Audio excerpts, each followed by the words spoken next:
A cheat code to make sure your masters and mixes flow is to put the sequence into one file and then just listen back to that on repeat.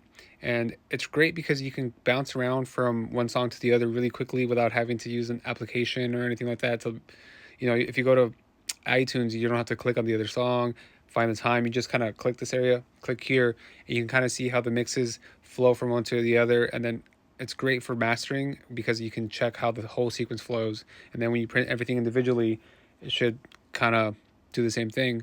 Now, the reason I started doing this was one of the artists I worked with. We had been working on this record for 2 years, and he really wanted to have all the songs just one file because it was easy. Like you're on your phone and you just want to listen to it on, on the ride back home, or if you're running or anything.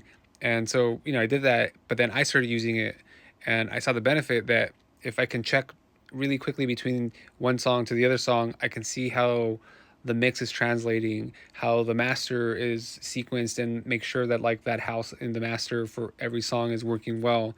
And I'm mixing a EP right now, and that's what I did. I was like, you know what, I haven't done this in a while because I've been doing a lot of like singles that turn into like an EP, but this is like the first time I'm doing the whole EP before anything gets released.